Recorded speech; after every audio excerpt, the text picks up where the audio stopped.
"The time has come," the walrus said, "to talk of having a dog," said Gilbert.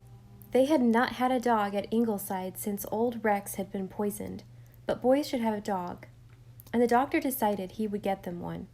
But he was so busy that fall that he kept putting it off, and finally one November day, Jem arrived home from an afternoon spent with a school pal carrying a dog, a little yaller dog, with 2 black ears sticking cockily up. "Joe Reese gave it to me, Mother. His name is Jip. Hasn't he got the cutest tail? I can keep him, can't I, Mother?" "What kind of a dog is he, darling?" asked Anne dubiously. I think he's lots of kinds," said Jem. "That makes him more interesting, don't you think, Mother? More exciting than if he was just one kind. Please, Mother." "Oh, if your father says yes." Gilbert said yes, and Jem entered into his heritage. Everybody at Ingleside welcomed Jip into the family, except the shrimp, who expressed his opinion without circumlocution.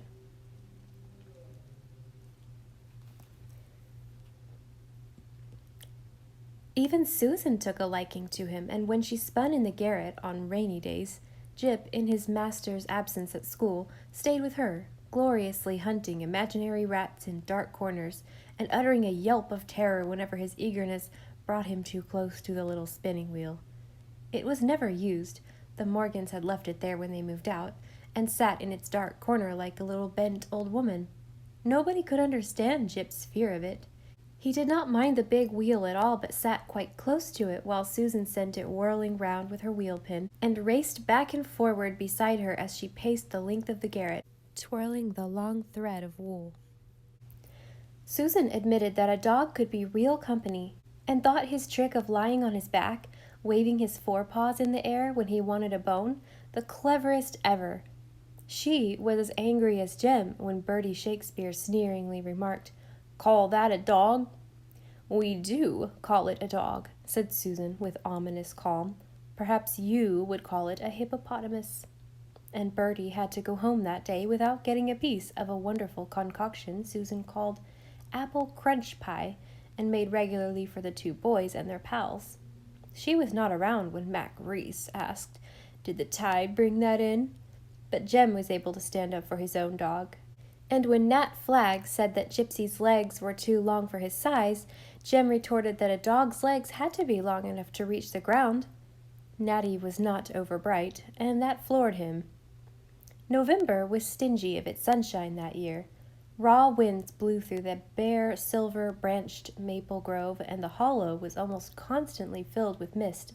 Not a gracious, eerie thing like a fog, but what Dad had called dank, dark, depressing, dripping, drizzly mist. The Ingleside Fry had to spend most of their playtime in the garret, but they made delightful friends of 2 partridges that came every evening to a certain huge old apple tree, and 5 of their gorgeous jays were still faithful, clucking impishly as they ate the food the children put out for them. Only they were greedy and selfish and kept all the other birds away. Winter set in with December, and it snowed ceaselessly for 3 weeks. The fields beyond Ingleside were unbroken silver pastures. Fence and gateposts wore tall white caps. Windows whitened with fairy patterns, and Ingleside lights bloomed out through the dim, snowy twilights, welcoming all wanderers home. It seemed to Susan that there had never been so many winter babies as there were that year, and when she left the doctor's bite in the pantry for him, night after night, she darkly opined that it would be a miracle if he toughed it out till spring. The 9th Drew baby, as if there weren't enough Drews in the world already. "I suppose Mrs. Drew will think it just the wonder we think Rilla, Susan." "You will have your joke, Mrs. Doctor dear." But in the library or the big kitchen, the children planned out their summer playhouse in the hollow, while storms howled outside, or fluffy white clouds were blown over frosty stars. For blow it high or blow it low, there was always at Ingleside glowing fires, comfort, shelter from storm, odors of good cheer, beds for tired little creatures. Christmas came and went, undarkened this year by any shadow of Aunt Mary Maria.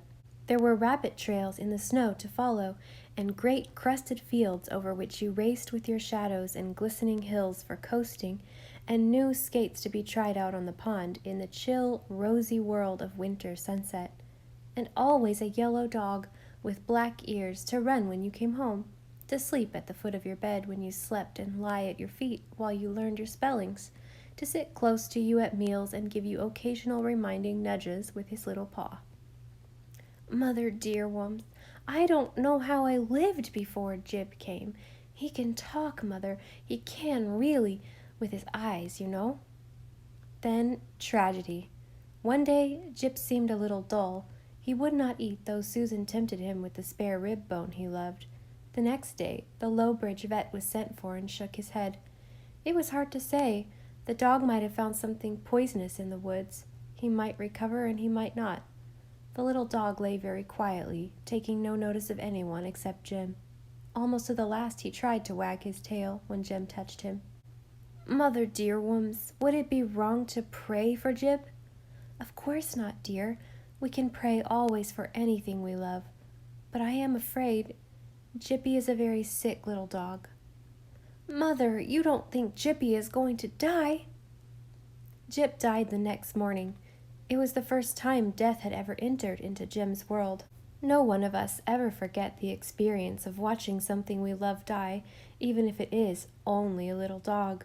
Nobody at Weeping Ingleside used that expression. Not even Susan, who wiped a very red nose and muttered, I never took up with a dog before, and I never will again. It hurts too much. Susan was not acquainted with Kipling's poem on the folly of giving your heart to a dog to tear, but if she had been, she would, in spite of her contempt for poetry, have thought that for once a poet had uttered sense. Night was hard for poor Jim. Mother and father had to be away. Walter had cried himself to sleep, and he was alone, with not even a dog to talk to. The dear brown eyes that had always been lifted to him so trustingly were glazed in death. Dear God, prayed Jim, please look after my little dog who died today. You'll know him by the 2 black ears. Don't let him be lonesome for me. Jim buried his face in the bedspread to smother a sob. When he put out the light, the dark night would be looking through the window at him, and there would be no Jip.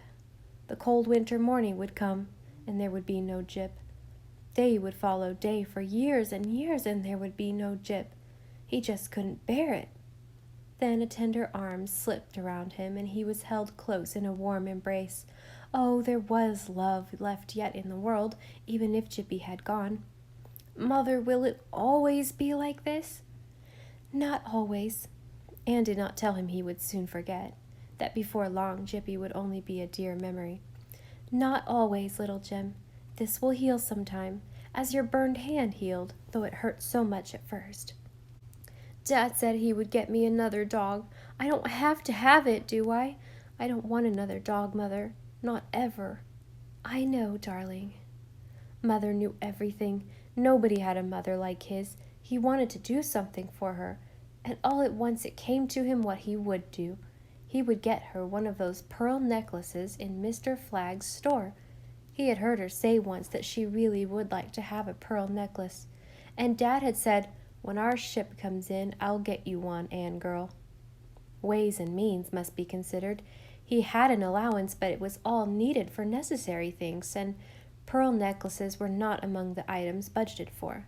Besides, he wanted to earn the money for it himself. It would be really his gift then. Mother's birthday was in March, only 6 weeks away, and the necklace would cost 50 cents.